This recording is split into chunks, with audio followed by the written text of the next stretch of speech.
Hello everyone, my name is D.Akouete. I'm going to do a presentation on SIM card and mobile forensics. Here are the objectives of this presentation. I'm going to define a SIM card. I'm going to talk about SIM card components, why clone a SIM card.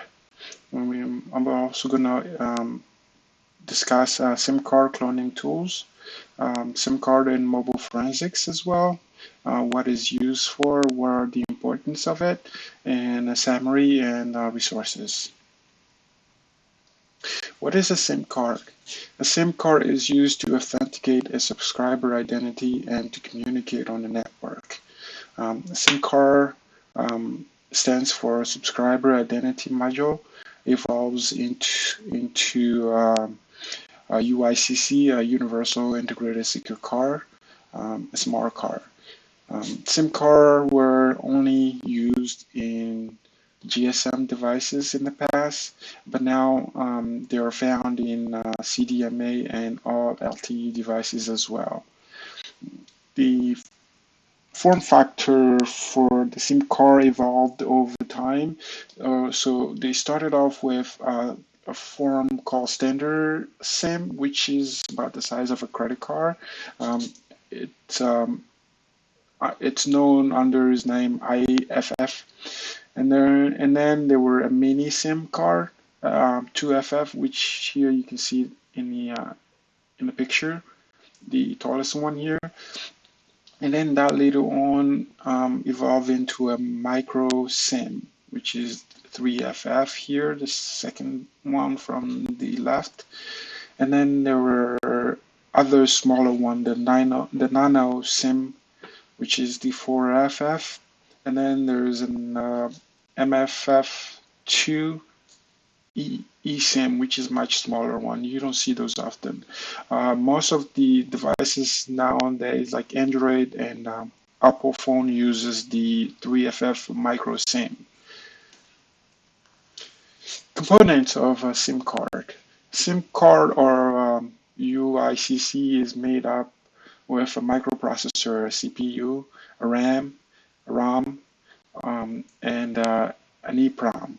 The ROM stores the firmware, it stands for read-only memory, and then the EEPROM stores the non-volatile data, like it's a storage.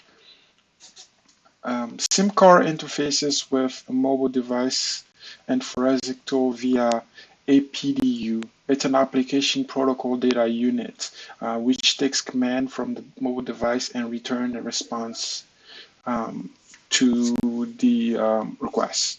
Most SIM today have 6 or 8 contact points.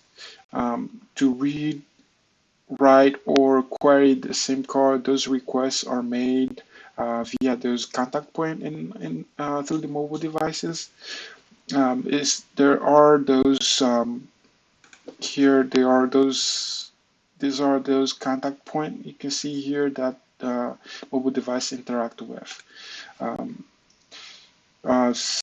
UICC contains a file system made up of several levels that support 4 types of file system. Support 4 types of files. Sorry, a master file, a dedicated file, which has a sub-file type, application dedicated files, and then there's an elementary files. Cloning a SIM card. What are the advantages?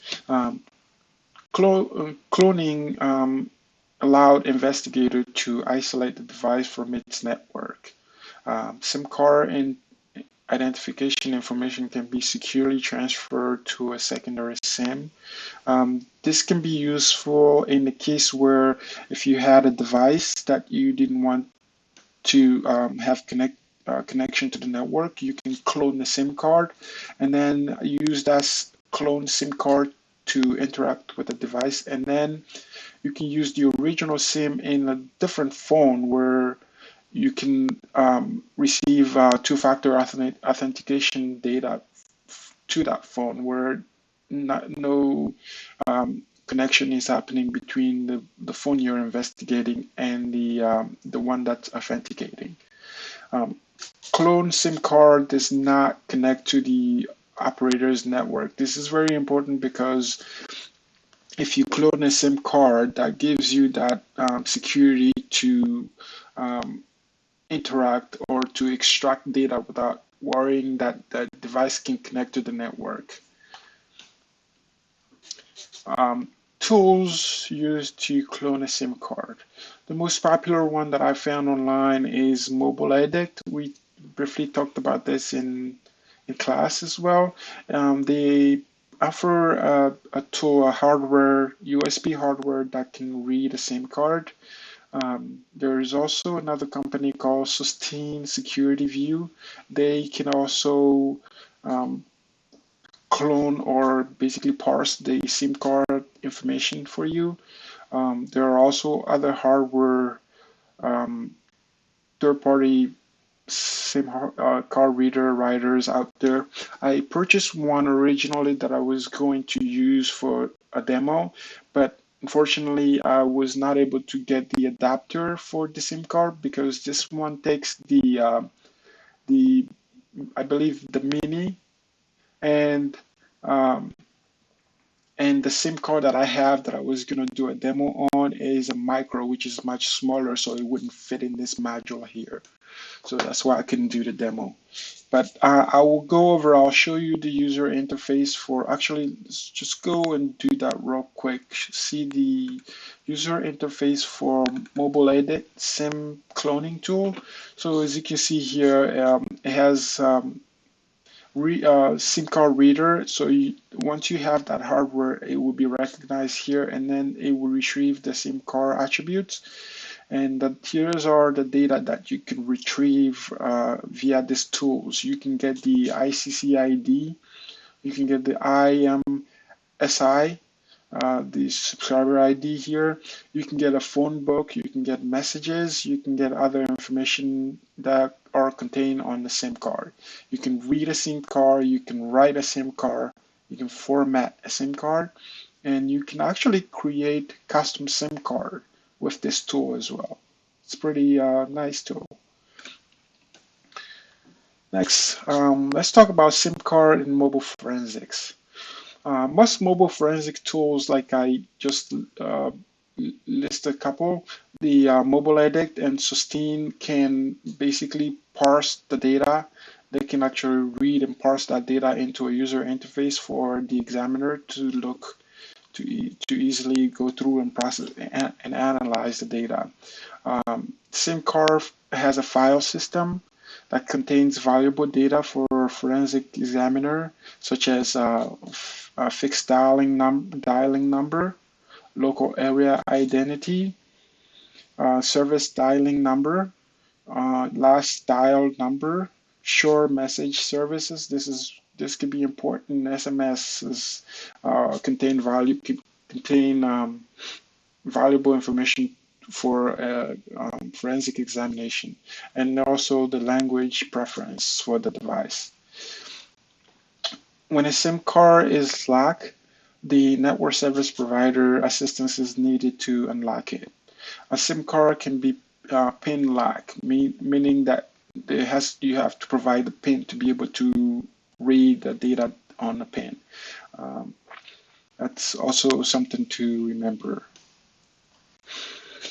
In summary, a SIM card allows mobile phone to be authenticated and to communicate on a cellular network. It is used in all 4G mobile devices, GSM and CDMA included. UICC contains information such as SMS, call logs, and subscriber ID, which are valuable information to a forensic examination. Mobile ID, Forensic, and other vendors offer tools to extract data and to clone SIM card. This allow to isolation of the device from connecting to the network during examination. Cloning process replicate the information on one SIM onto another SIM. Here are the references that I use in this presentation: Mobile again for the SIM cloning tools, and then I use some information from the textbook we used. Thank you very much for watching. I hope I provided valuable information on a SIM card. Thank you again.